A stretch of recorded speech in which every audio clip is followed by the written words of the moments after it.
भारत दल ने press conference का आयोजन hotel Radisson Blu Jammu Narwal में किया है। ठीक है। जैसा कि हमने पहले कहा आपको पिछली प्रेस कॉन्फ्रेंसेस में भी कि एकम सनातन भारत दल जम्मू कश्मीर की 3 लोकसभाओं से 3 लोकसभा कैंडिडेट्स उतारेगा।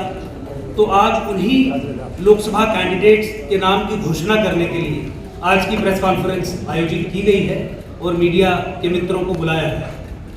आप जानते ही हैं कि इलेक्शन कमीशन ऑफ इंडिया ने कुछ समय पहले ही बांसुरी ठाकुर जी की भगवान कृष्ण की बांसुरी इलेक्शन सिंबल एकम सनातन भारत दल को दिया, जो एक कॉमन सिंबल है। और पूरे भारतवर्ष में एकम सनातन भारत दल के जितने भी कैंडिडेट्स खड़े हुए 23 राज्यों में उन्हें बांसुरी कॉमन सिंबल दिया जाए। एकम सनातन भारत दल के कैंडिडेट चयन की प्रक्रिया पूरे देश में चल रही है, पहले भी चल रही थी। कुछ कैंडिडेट्स शॉर्टलिस्ट हुए हैं, लेकिन आज की प्रेस कॉन्फ्रेंस एकम सनातन भारत दल, जिसे जम्मू कश्मीर के लोग पहले एकजुट जम्मू के नाम से भी जानते थे, विशेष तौर पे आज जम्मू कश्मीर के संबंधित प्रेस कॉन्फ्रेंस की। मैं राष्ट्रीय अध्यक्ष एकम सनातन भारत दल अंकुर शर्मा आज 3 में से 2 नामों की घोषणा करूंगा, जो लोग जम्मू कश्मीर की लोकसभा कंस्टिट्यूएंसी से चुनाव लड़ेंगे। आज तीसरी जो कंस्टिट्यूएंसी है अनंतनाग राजौरी पुंछ लोकसभा, उनका जो नाम फाइनल हुआ है वो हमने तय किया है कि चूंकि वो अगले चरण में चुनाव होगा, वो 4-5 दिन के बाद घोषित किया जाएगा। एक प्रक्रिया है, आप जानते हैं। तो 3 में से 2 नामों की घोषणा आज की जाएगी। मैं सबसे पहले, और ये पार्टी का भी आदेश था और उसके बाद लिस्ट भी जारी हो जाएंगी, पार्लियामेंट्री बोर्ड में एक डेमोक्रेटिक तरीके से डिसीजन लिया जाता है। जम्मू लोकसभा से एकम सनातन भारत दल पहले एकजुट जम्मू बांसुरी चुनाव चिन्ह पे पार्टी ने मुझे आदेश दिया है कि मैं स्वयं यहां से चुनाव लड़ूं, और राष्ट्रीय अध्यक्ष होने के नाते मुझे ये भी कहा गया कि अपने नाम की घोषणा आप स्वयं करें। तो मैं अंकुर शर्मा एकम सनातन भारत दल की तरफ से जम्मू लोकसभा कंस्टिट्यूएंसी से चुनाव लड़ने की घोषणा अपनी स्वयं ही कर रहा हूं।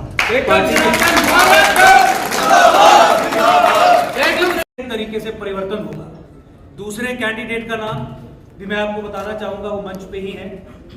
कठुआ उधमपुर लोकसभा कंस्टिट्यूएंसी से जाने माने सोशल एक्टिविस्ट, पॉलिटिकल एक्टिविस्ट जो भद्रवाह से संबंधित हैं, मनोज पाधा जी हमारे सामने हैं।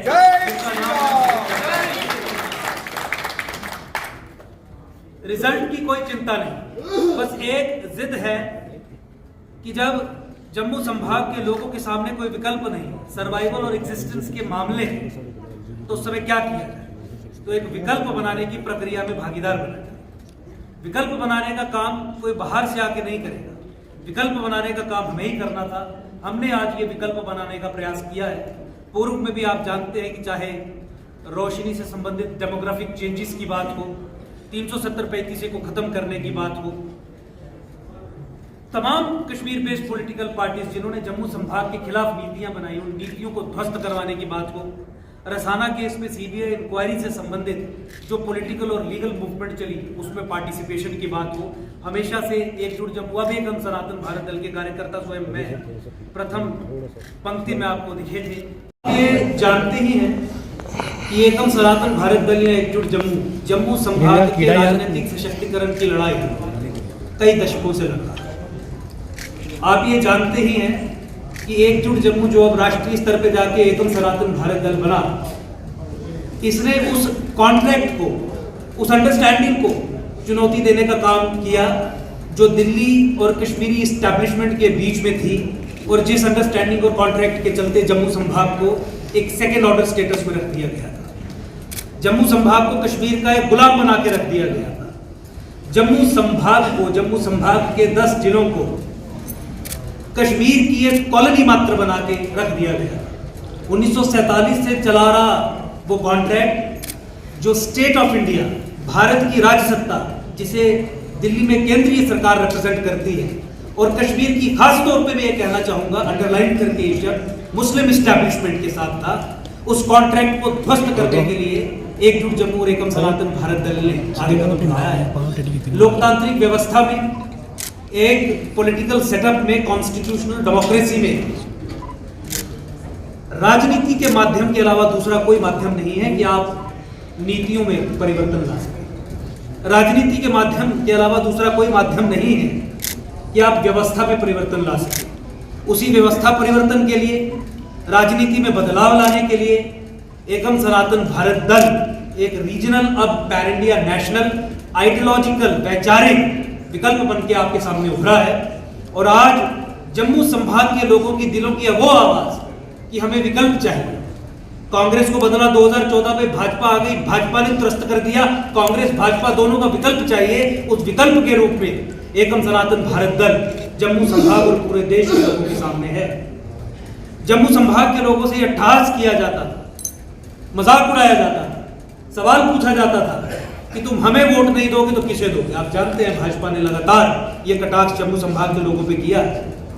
तुम्हारा हम करें कुछ या ना करें, तुम क्या करो। डेली वेजर्स हो, कॉन्ट्रैक्चुअल लेबरर्स हो, कॉन्ट्रैक्चुअल अरेंजमेंट पे सरकारी दफ्तरों में काम करने वाले लोग हों, एमजी नरेगा के एम्प्लॉयज हों, हमारे वीडीसीज हों, वीडीजीसीज हों, एसपीओज हों, 10+2 लेक्चरर्स हों, पीएचई के डेली वेजर्स हों, पीडीडी के भी कुछ डेली वेजर्स हों, कॉन्ट्रैक्चुअल एडहॉक तमाम कैटेगरीज के लोग हों, एजुकेशन डिपार्टमेंट में हमारे कुक्स हों, जितने भी लोग हैं, जितने भी एडहॉक कॉन्ट्रैक्चुअल अरेंजमेंट पे हैं, उनसे भी ये मजाक किया जाता था कि तुम्हें रेगुलराइज नहीं करेंगे तो तुम्हारा क्या होगा, तुम क्या करोगे, तुम्हें हमें वोट देने के अलावा क्या चाह। और जम्मू कश्मीर में सेंटर ऑफ पावर कश्मीर को बना के सब कुछ कश्मीर को सौंपना, डिलिमिटेशन भी एंटी जम्मू सेंसिस के आधार पे करवा के सत्ता की कमान बागडोर कश्मीर को सौंपना और फिर जम्मू पे हंसना कि तुम क्या कर लोगे।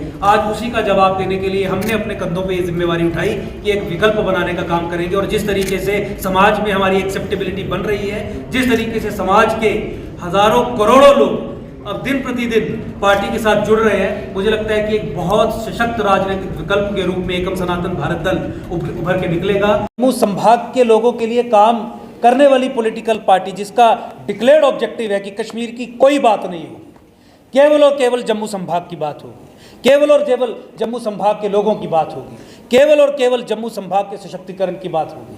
और इस सशक्तिकरण के चलते जम्मू को सेपरेट स्टेट बनाने की बात होगी, मूवमेंट होगी।